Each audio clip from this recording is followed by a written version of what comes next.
It was past midnight when I finally dragged myself through the door, exhausted from another 14-hour shift. The factory where I worked had been ramping up production, and I was one of the few willing to take on the extra hours. The money was good, but I hadn't seen much of Ashley in weeks. My wife had always been supportive, or so I thought. We were saving for a down payment on a bigger house, maybe even starting a family soon, and every extra hour felt like a step closer to that dream. I dropped my keys on the counter, kicked off my boots, and was about to head upstairs when I heard her laugh. It wasn't unusual for her to stay up late. Ashley worked from home these days, some kind of marketing gig, and she could set her own hours. But this laugh, it wasn't the soft, tired one I was used to. It was different. Flirtatious. Too happy. I froze at the bottom of the stairs. "Stop, you're terrible," she whispered, giggling again. My heart thudded in my chest. I knew she wasn't talking to me, hadn't been for months, really, but I had no idea who she was speaking to. At least, not yet. I walked closer to the living room, moving as quietly as I could. Ashley was on the couch, her legs tucked underneath her, phone pressed to her ear. She hadn't heard me come in. Her silky blonde hair spilled over her shoulder, and I could see the outline of her slim figure through the thin robe she was wearing. She always dressed well, even at home. It was one of the things I'd loved about her. She took care of herself, always looked polished. But tonight, that same look of hers felt like something else, something hidden. "I miss you too." "Yeah, tomorrow sounds perfect," she was saying softly, her tone dripping with affection. I felt my stomach tighten, a knot of suspicion forming as I stepped back into the shadows, listening. There was a pause, and then her voice dropped even lower. "No, he's working late again. He's always working these days. We'll have all afternoon to ourselves." I clenched my fists at my sides. She was talking about me. He's always working. Another pause. I could hear the low murmur of a man's voice on the other end of the line, but I couldn't make out the words. Ashley laughed again, a sound that now made my skin crawl. "You're awful. But I like it," she said in a voice that made my heart sink. I backed away, trying to keep my breathing steady. I didn't want to believe it, didn't want to accept what I had just overheard. But the evidence was there, laid out in her playful tone, the flirtation, the clear excitement of seeing someone else. My wife was having an affair. I stood in the kitchen for what felt like an eternity, the harsh reality crashing down around me. The woman I had been breaking my back for, the woman I loved, was sneaking around behind my back. Every extra shift, every late night, it was all for her, for us, and she was using the time to be with someone else. I heard her say goodbye and hang up, and suddenly, I was back in the moment. Part of me wanted to storm into the living room, confront her right there and demand answers. But something stopped me. Anger simmered just below the surface, but I realized I needed to be smart about this. Rushing in wouldn't solve anything. If I wanted to handle this right, I needed proof. And I was going to get it. I quietly left the house, heading back to the car, my mind racing with 100 different scenarios. There was no way I'd let this go unpunished. Whatever affair she was having, it wouldn't stay in the dark for long. I was going to expose her for who she really was, and not just to me. To everyone. The next morning, I woke up to the smell of coffee and the sound of Ashley humming in the kitchen. She was acting like nothing had changed, like last night hadn't happened. I lay there for a minute, trying to keep the bitterness from twisting my gut. The thought of confronting her, of seeing her face when I revealed what I knew, was tempting. But no. I wasn't ready to blow this up yet. Not until I had everything I needed. When I finally walked into the kitchen, Ashley was sitting at the table, dressed in one of her typical stylish outfits, tight black slacks and a white blouse that hugged her body in all the right places. Her long, blonde hair was neatly pinned up, and she gave me that warm smile, the one that had once made me feel like the luckiest guy in the world. Now, it just made me feel sick. "Morning," she said, sliding a cup of coffee toward me. "You were out cold last night. I barely heard you come in." I forced a smile. "Yeah, another long one. You know how it is." She nodded sympathetically, but I caught the flicker in her eyes. The lie she was living was right there, just under the surface, barely concealed. She had no idea I'd heard her conversation. No idea that her double life was crumbling beneath her perfectly polished exterior. As she poured herself another cup of coffee, I decided to play it cool. "Any big plans for today?" I asked, leaning against the counter. Ashley shrugged, sipping from her mug. "Just work. Maybe a quick meeting with a client this afternoon. Shouldn't take long." "Client," I thought bitterly. "Right. Sounds busy," I said, keeping my tone casual. "What's the client's name?" Her eyes darted to me for a split second before she smiled again, but this time it didn't quite reach her eyes. "Just someone from the firm. You wouldn't know him." I felt my hands tighten around my mug. "You wouldn't know him." The same man she was sneaking off with during the day while I was out working double shifts to support her lifestyle. She was brazen, I'll give her that. After breakfast, she kissed me on the cheek, grabbed her purse, and headed out. I waited until I heard her car pull away from the driveway before I grabbed my phone. It was time to figure out who this guy was. For the next few days, I played the role of the clueless husband. I went to work, came home, and pretended everything was fine, all the while keeping a close eye on Ashley's behavior. She was getting more careless, texting with a smile on her face, sneaking glances at her phone whenever she thought I wasn't looking. But what really gave her away was the perfume. She'd come home wearing a scent I didn't recognize, something light and floral, something she hadn't worn before. She always used the same perfume, Chanel, expensive and bold. But this was different. Subtle. Something you'd wear if you were meeting someone for a quick, intimate rendezvous. By the end of the week, I had enough. I had installed a GPS tracker on her phone and started going through her messages when she was asleep. The texts weren't explicit, but they didn't need to be. "Can't wait to see you. Same time tomorrow?" The usual crap cheaters think they can hide behind. I traced a few of their meetings back to a hotel, of course. Classic. The guy's name? Eric. Of course it was Eric. Probably some corporate jerk in a suit, using my wife like a toy. And she was letting him. But this wasn't just about him. It was about her, Ashley, my wife, the woman who had promised to be there for me while I worked myself into the ground for us. She wasn't just cheating on me with another man. She was cheating on the life we'd built together, on the future we were supposed to have. I could feel the rage building up, but I couldn't afford to lose control. Not yet. I still needed the final piece to make this perfect. A few days later, I followed her. It wasn't hard. She thought she had me fooled, so she didn't bother hiding her tracks. She left the house at noon, telling me she had a meeting with a client. I waited 10 minutes, then grabbed my car keys and followed her to a hotel on the outskirts of town, the same hotel she'd been meeting Eric at for weeks, according to her texts. I parked down the street and watched from my car as she walked inside. She didn't even hesitate. No looking over her shoulder, no hint of guilt or shame. Just a woman going to meet her lover. I waited for an hour before I saw them leave. Ashley and Eric, laughing, walking close but not touching, keeping just enough distance to avoid suspicion. But I knew. I'd seen enough. I snapped a few photos from my phone, documenting everything, and then drove off before they could spot me. By the time I got home, my mind was racing. I could confront her when she got back. I could throw the photos in her face and demand answers. But I knew it wouldn't end there. Confronting her would be letting her off easy. She'd cry, apologize, beg for forgiveness, and maybe I'd even take her back. But I wanted more. I wanted her to feel the humiliation, the same kind of betrayal she had made me feel. And I knew exactly how I was going to do it. I was going to expose her at work, where everyone would see her for who she really was. The photos I took of Ashley and Eric leaving the hotel stared back at me from my phone, a twisted reminder of everything I was about to destroy. But in a way, it wasn't just about Ashley anymore. It was about making sure she felt the weight of what she had done, publicly. She worked in a mid-sized office, mostly handling client accounts from her desk while attending the occasional meeting. Her team adored her, always complimenting her work ethic and how put together she was. Little did they know that while they were praising her in meetings, she was sneaking off to meet her lover in hotel rooms. And that's exactly what I planned to expose. I'd already done my research, of course. Ashley's company had a public employee email list for internal use, and getting access was easier than I expected. They trusted their employees to be professional, so security wasn't tight. One email would reach every single person in that office.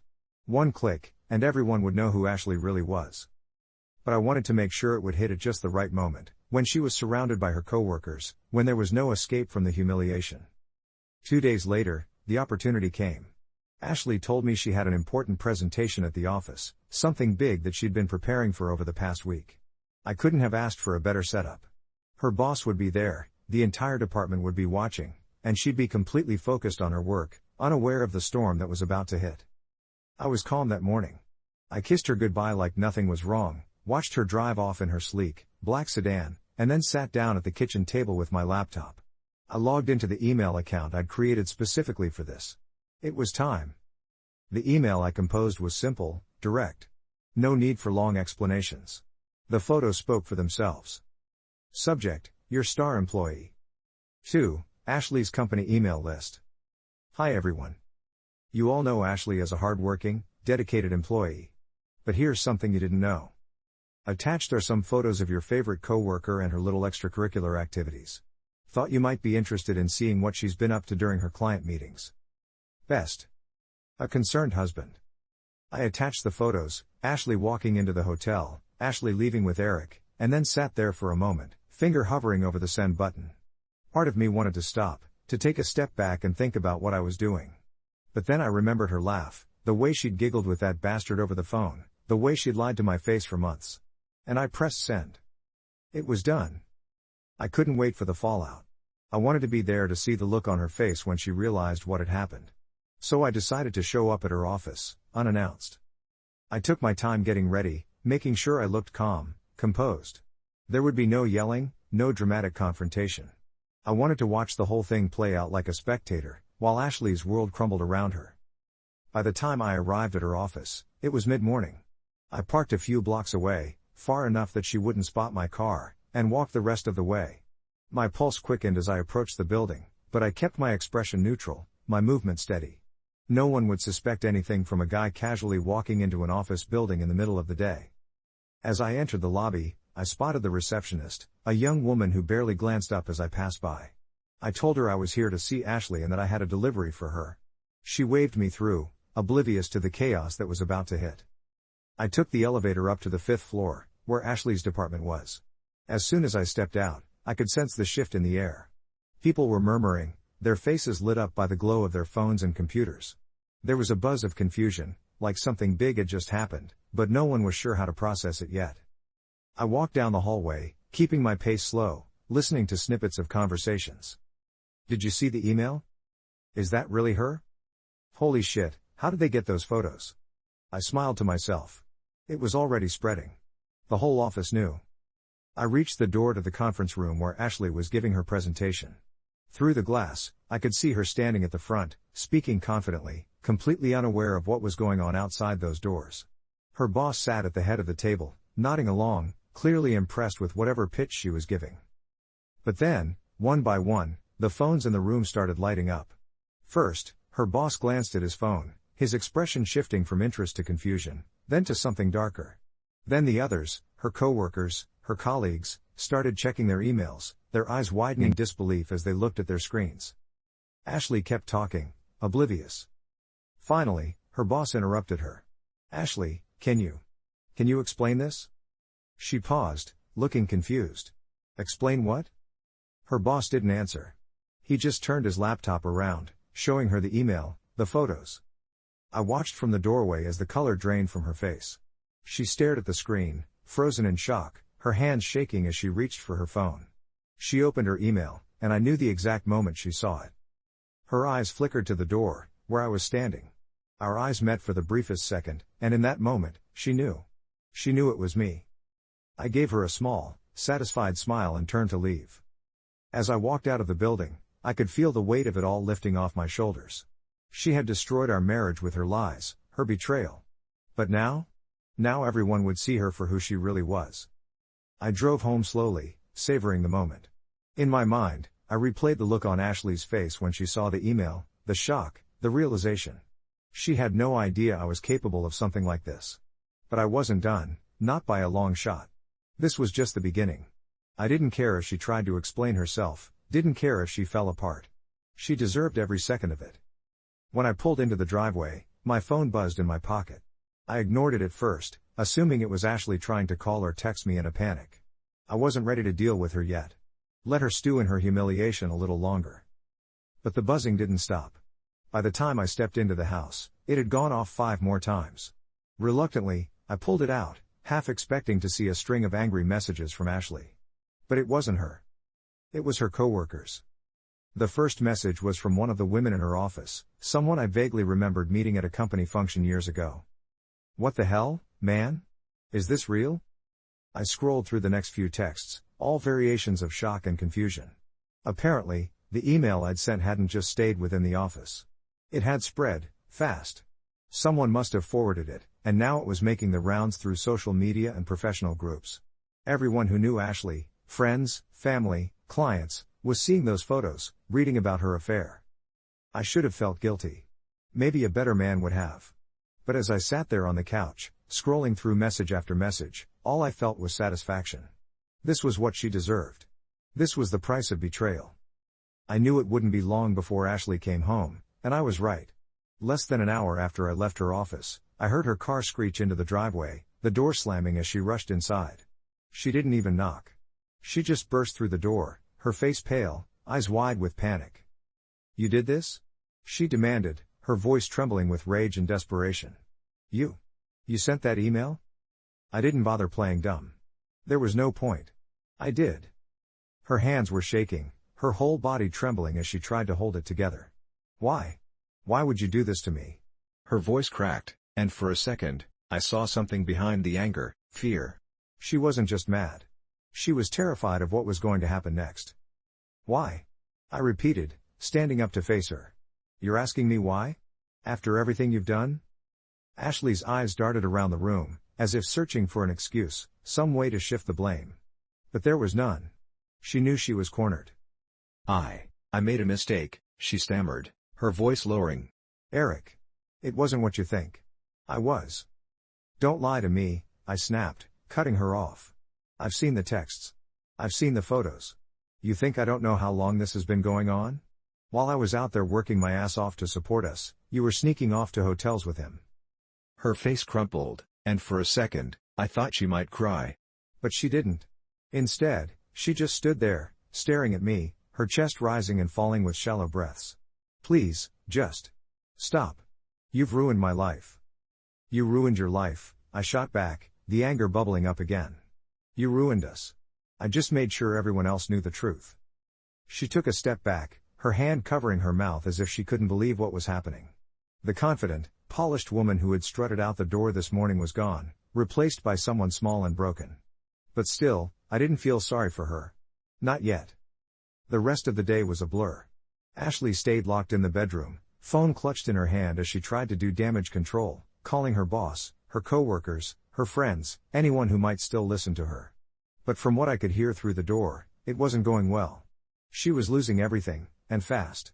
Her boss wasn't impressed with her explanations. Her coworkers? They were gossiping about her, laughing at her behind her back. Her reputation was in shreds. That evening, she finally emerged, her face streaked with tears, mascara smudged under her eyes. "We need to talk," she said quietly, sitting down across from me at the kitchen table. I didn't say anything, just watched as she struggled to find the words. I knew what was coming, the apology, the promises to make things right. But I wasn't interested in hearing any of it. "I'm sorry," she whispered, her voice barely audible. "I don't know what else to say. I messed up. But this isn't fair. You didn't just punish me, you humiliated me in front of everyone." I leaned back in my chair, arms crossed. "What did you expect, Ashley? That I'd just let it slide?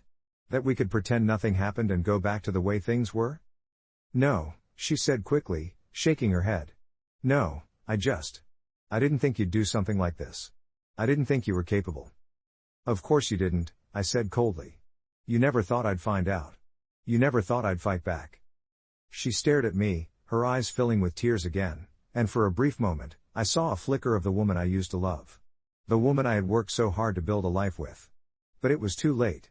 Whatever we had, whatever future we might have had, was gone now. Destroyed by her lies. "Where do we go from here?" she asked, her voice barely above a whisper. I shrugged. "That's up to you. You've already lost your job. Your reputation is gone. The way I see it, there's not much left to save." She flinched, as if the words had physically hurt her. You don't mean that." "I do," I said, standing up and walking toward the door. "I mean every word." I left her there, sitting at the kitchen table, broken and defeated. For the first time in weeks, I felt like I had control again. I had taken back the power she had stolen from me. But as I walked outside, breathing in the cool evening air, I couldn't shake the feeling that this wasn't over yet. Because deep down, I knew there was still more to come. More fallout, more consequences. And this time, I wouldn't be the only one watching Ashley's life fall apart. Days passed, and I didn't see much of Ashley. She stayed locked in the bedroom most of the time, either too ashamed or too angry to face me. I didn't mind. I wasn't interested in talking to her, and to be honest, I wasn't sure what I'd say if we did. The email had done its job. It was all over now. Ashley had lost her job, her reputation was in tatters, and Eric had been fired, too. I'd heard through the grapevine that he was trying to patch things up with his own wife, but from what I gathered, she wasn't having it. As for Ashley? She was stuck here with me, in a house that no longer felt like a home. One evening, a week after the email, she finally came out. She looked different. Not just tired or worn down, but like someone who had come to terms with something. She sat across from me at the dining room table, the same place where we used to have quiet dinners, laughing about work or friends. That seemed like a lifetime ago. "I want a divorce," she said softly. The words didn't sting the way I thought they would. If anything, I felt relieved. "Good," I said. "So do I." She nodded, as if she had expected that. "I've already contacted a lawyer. I'll move out by the end of the week." There was no fight, no argument about who would get what. We both knew it didn't matter. The house, the furniture, the car, none of it meant anything anymore. What we had built together was gone, and all that was left were the ruins of a marriage that had once been full of promise. "Is there anything else?" I asked, ready for the conversation to be over. I wanted her out of my house, out of my life, and out of my head. She hesitated for a moment, then looked up at me with an expression I hadn't seen in months: regret. Real, raw regret. "I'm sorry," she whispered. "For everything. I didn't mean for it to get this far." I wanted to laugh, to scoff at the idea that she hadn't meant for this to happen. But instead, I just looked at her, tired of the lies, tired of the excuses. "It got this far the moment you betrayed me." She opened her mouth, as if to argue, but then stopped. She didn't have any defense left. There was nothing more to say. The next few days passed in a blur. Ashley packed her things quietly, loading her car in the early mornings when I was still asleep or late at night when I wasn't around. I didn't bother asking where she was going, and she didn't offer the information. We were just two strangers now, living in the same space, waiting for the final moment when we could go our separate ways. On the last day, she stood by the door, her suitcase in hand, looking back at me one last time. I didn't move, didn't say goodbye. I just watched her walk out, feeling nothing but a hollow sense of relief. As soon as she left, I sat down at the kitchen table, staring out the window at the empty street. The silence in the house was deafening. I should have felt triumphant. I had exposed her affair, destroyed her career, taken everything from her. But now that it was over, I didn't feel the satisfaction I thought I would. Maybe it was because, deep down, I knew I hadn't really won. I had gotten my revenge, sure, but in the process, I had lost something, too. I had lost the woman I loved, the life we had built together, and maybe even a part of myself. A few days later, I got an email from Ashley's former coworker, the same one who had texted me after the email went viral. She wasn't gloating, wasn't mocking Ashley. She just wanted to let me know what had happened in the office after I sent the photos. Apparently, things had gotten ugly fast. Ashley's boss had called her into his office that same day and handed her a termination letter. No severance, no second chances. Her coworkers? They had turned on her in an instant. The woman who had once been their golden girl was now the office pariah. No one wanted to be associated with the woman who had humiliated the company in such a public way. Eric hadn't fared much better. His wife had left him, taking their kids and most of his savings. His career was in shambles, and from what I heard, he was struggling to find another job. It was almost poetic, really. But despite all that, I couldn't shake the feeling that something was missing. I had gotten everything I wanted, hadn't I? So why did I still feel like I was standing in the wreckage of my own life? Weeks passed. The divorce papers came through, and Ashley was officially out of my life. I went back to work, threw myself into long shifts, hoping the routine would fill the emptiness that had settled in. But it didn't. One evening, as I sat alone in the living room, my phone buzzed. I glanced down, expecting some work notification, but it wasn't that. It was a message from an unknown number. "You think you've won? You have no idea what's coming next." I stared at the screen, heart pounding. There was no name, no explanation, but I didn't need one. I knew exactly who had sent it. It was from Ashley. What would you do if you found out your partner was cheating while you were working to provide for them? What kind of revenge would be just?